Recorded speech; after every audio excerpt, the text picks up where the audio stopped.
We start this video saying, dedicated to my ice brothers. ... May we all thaw together.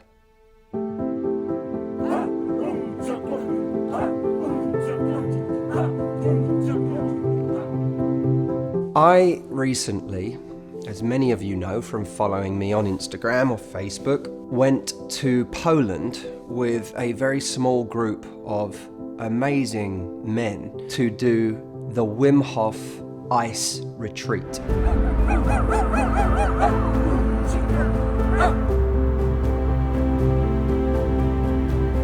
For those of you that don't know, Wim Hof is a guy who I guess has become a kind of spiritual leader in recent times, but has been known over a longer period of time for being the Iceman, this guy who seems to do superhuman feats of running barefoot half marathons, spending up to or close to 2 hours submerged in ice, the longest under ice swim. He has done things that you or I would not do because we would die and because we don't want to.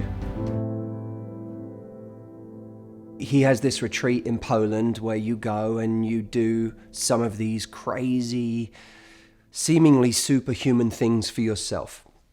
I didn't want to go on this trip. I was invited by my friend Lewis Howes, and I was so afraid of it that I decided if I'm this scared, it might be something interesting for me to do. What ensued was exactly what I thought it would be, and maybe worse.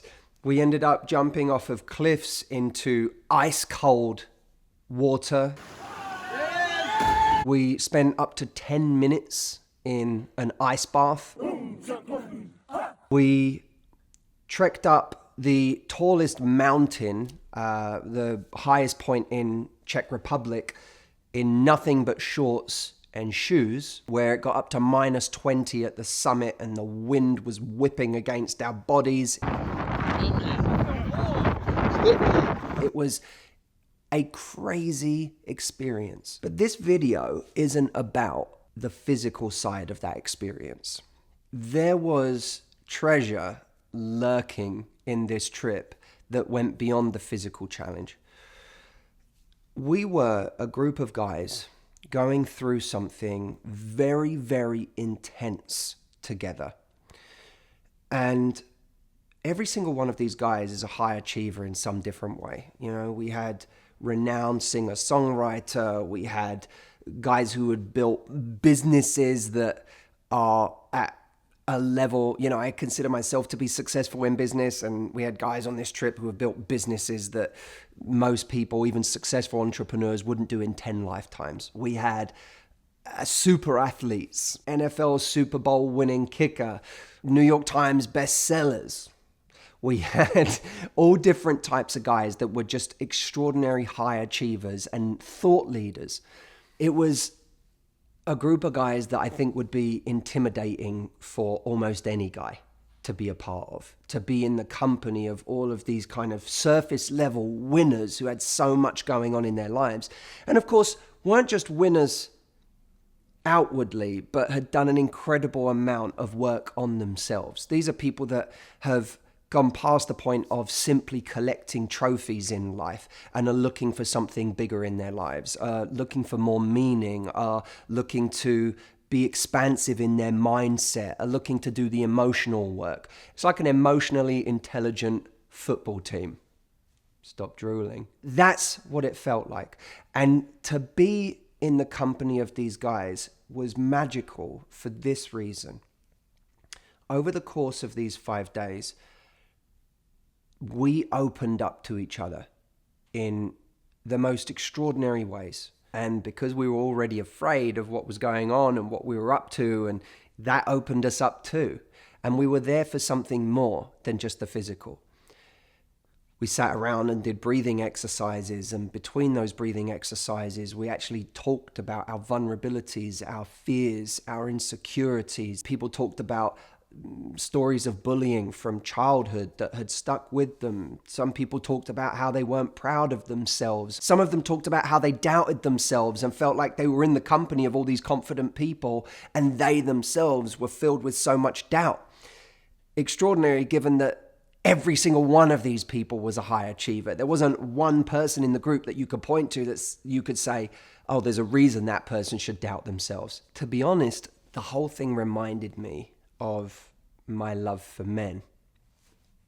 And granted, after spending 10 years resident in a swirling vortex of estrogen, a boys' sleepover was probably needed for me. To be around guys and to see them in that light, when guys so often get such a bad rap. When I spend time with guys in that capacity, you see the complexity of men. You see what's going on beneath the surface and all the things that they don't talk about or feel they can't talk about that come out when they feel like they're in an environment that's safe. And this was so powerful when we were there that Wim Hof, the guy running the program, this superhuman, tough individual, he said, being around you guys and watching you become vulnerable made me feel like I could be vulnerable. Like, he literally told us that he felt he released some of his own personal trauma by witnessing us doing the same. You think about that, like, this is a guy who has to be a leader at all times for everybody. People are going up mountains with him shirtless in the snow and looking to him as the source of confidence that they're not going to die. This is not a guy who feels, I'm sure, like he can be vulnerable all that often in those contexts. But I think that that's relevant to so many men. They may not be climbing mountains in their shorts, but they are experiencing some version of life that they feel makes it difficult for them to truly open up, for them to truly be vulnerable. And their life hasn't necessarily rewarded that vulnerability. It's funny. We came out of this experience like brothers. And I feel like I can be so open with this group of individuals because of the experience we shared. And yet, we got home and within a couple of days, I got sick. No shit, I'm sure you're thinking. Look, whether it was sleep deprivation or the ice or whatever, or just, sharing bedrooms, 6 bunk beds at a time with the Avengers, where we didn't get any rest. I didn't tell the group that I got sick because I had this whole plan. I'm going to go home. I'm going to continue to do ice baths every day. I'm going to continue to do this, that, whatever. And then I was really sick and it took me down for like 5 days. And I didn't feel I could, it's not that I didn't feel I could say anything. I just didn't want to say anything. And that to me is so fascinating. There was a text message chain where we have our own texting group between the boys, and there was a moment where one person at some point said, "Oh, I haven't been doing this because I got sick." And then all of a sudden, another person said, "Oh, me too." And then another person said, "I'm sick too." And all of a sudden we realized half to 3/4 of the group had gotten sick in the week after the program. Looking at that was like a pressure valve for me, where all of a sudden I went, oh my God, everyone else got sick too. The fact that I was still afraid to say that shows how deep these things between men run, where you're waiting for someone else to make the first move before you get vulnerable. And there is a reason for that, I believe. We put so much value on being strong. And so many of us believe that our value is in being strong. Men are terrified that they're not going to be strong enough, that they're not going to be able enough, that they're not going to be able to provide enough, that they aren't as capable as the next guy, that bloke over there could beat them up if they wanted to. We are constantly bombarded with thoughts like this.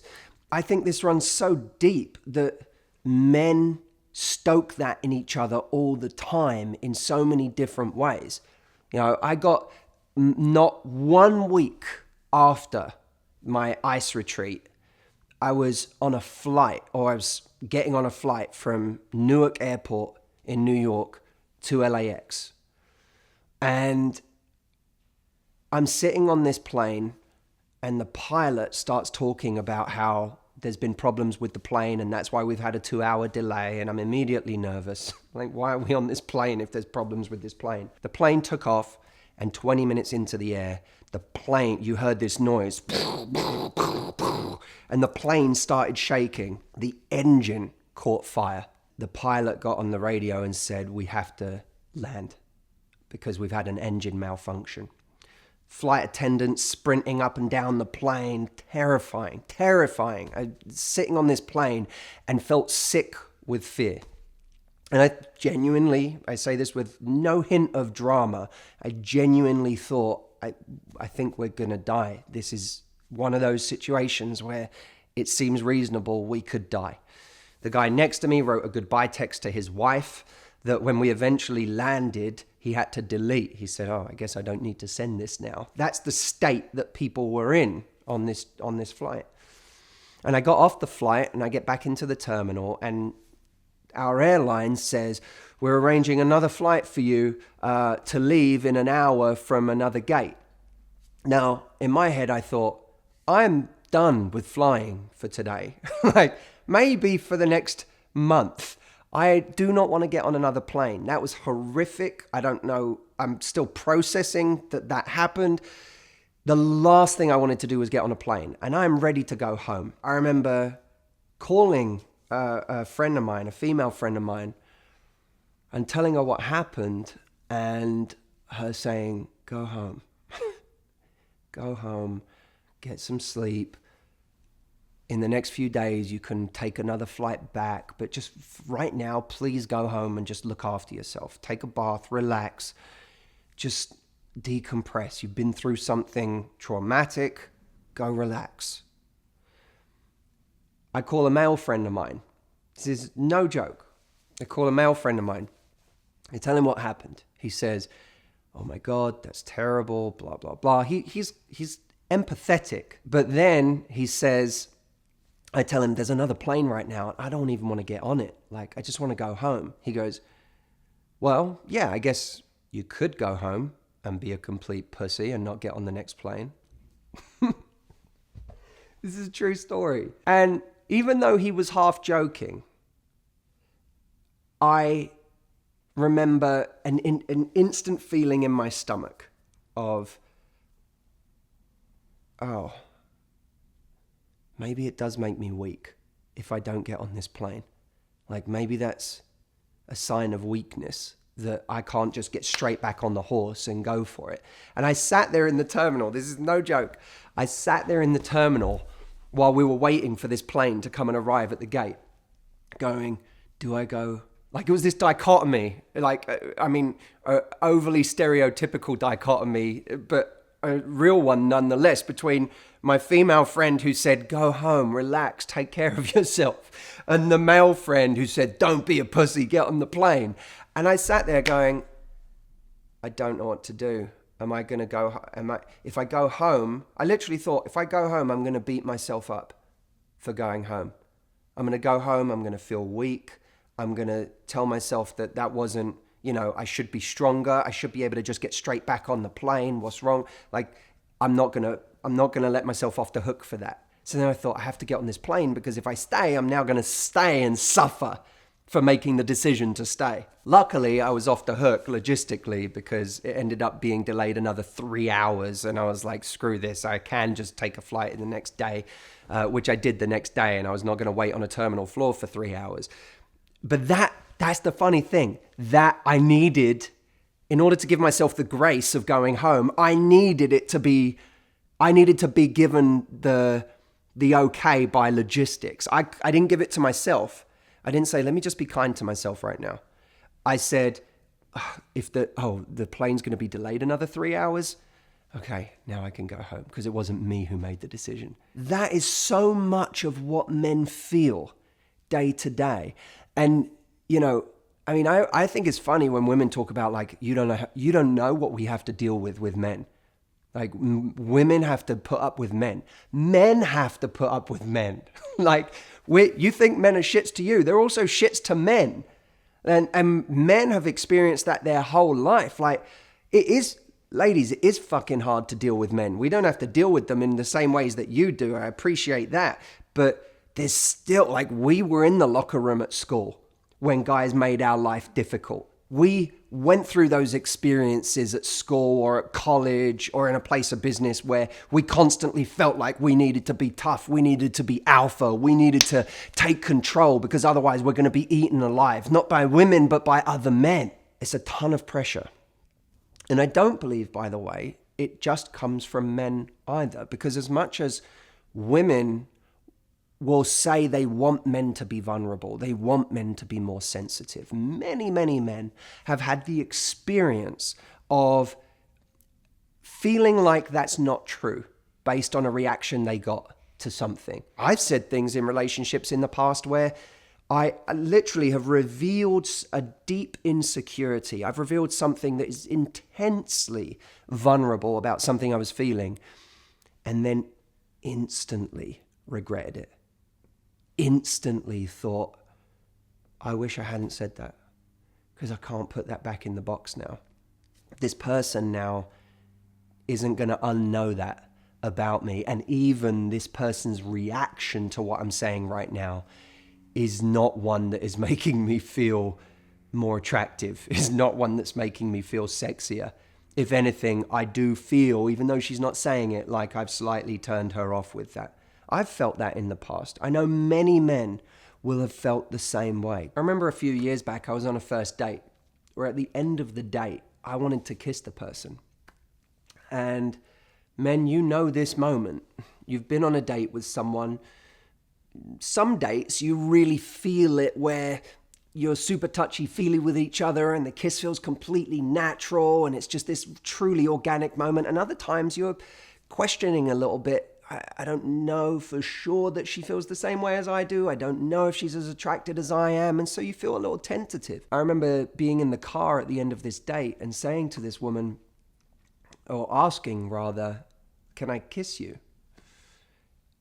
And she immediately began laughing in my face. She said, oh my God, I can't believe you just said that. And then she looked at me and she went, never say that to a woman. Never say that. Oh my God. Like, just do it if you want to. Like, you asking, like, that's so... And she just kept laughing and laughing. Now, a younger me or less confident me would have looked at that situation and thought, oh my God, I should have just leant in and kissed her. What was I thinking? Why did I ask? I'm such an idiot. And luckily, I was at a stage in my life where I could look at that situation and go, this is not a very kind person. This is not someone that I actually would want to go on a second date with. That's a red flag immediately.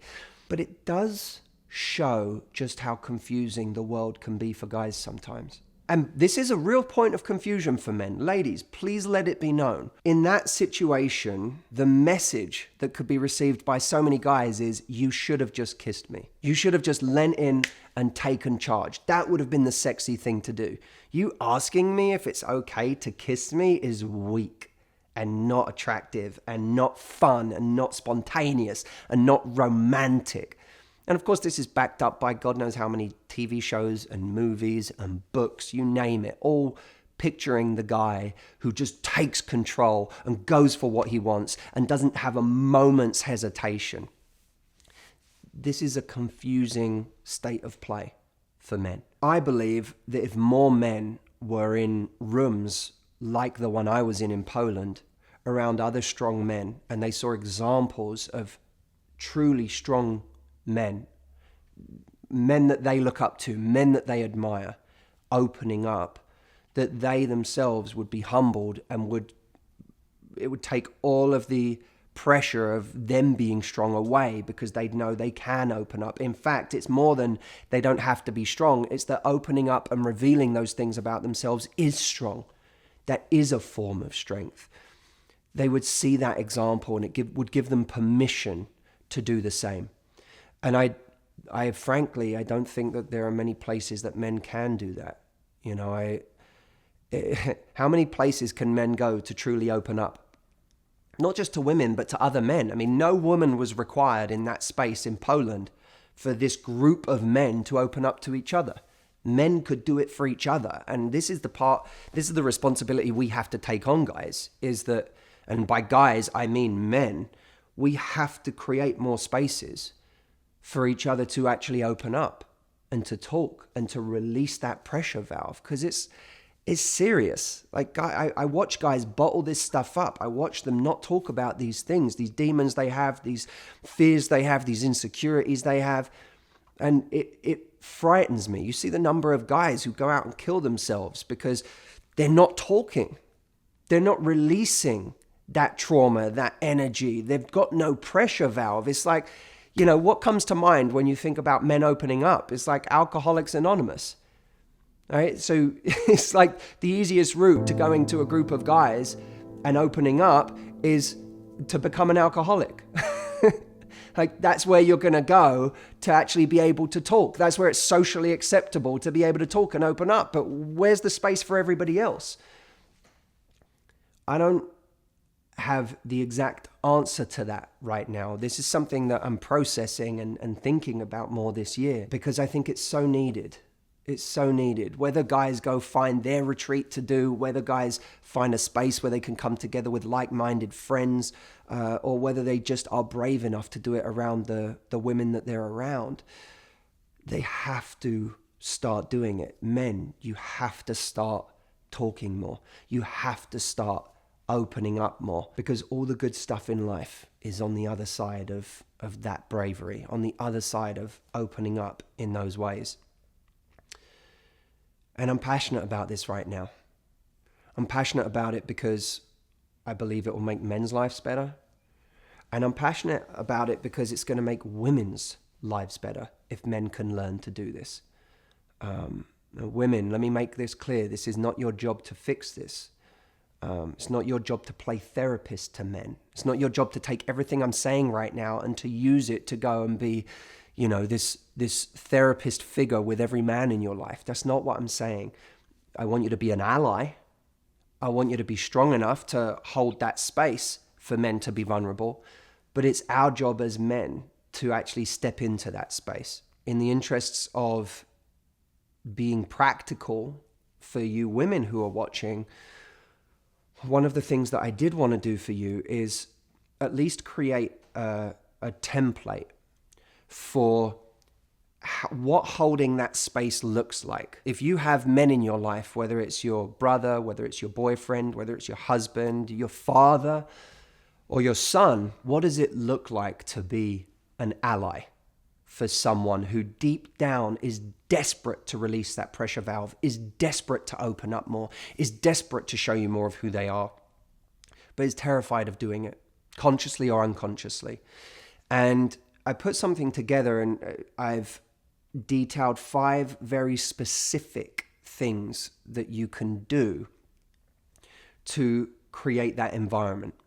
And my promise to you, ladies, is that in knowing just these 5 things, you're going to have the tools to be the kind of person that men open themselves up to, that men truly show themselves around. My hope is that I'll get, as a result of this, far less women saying to me, my guy just won't open up.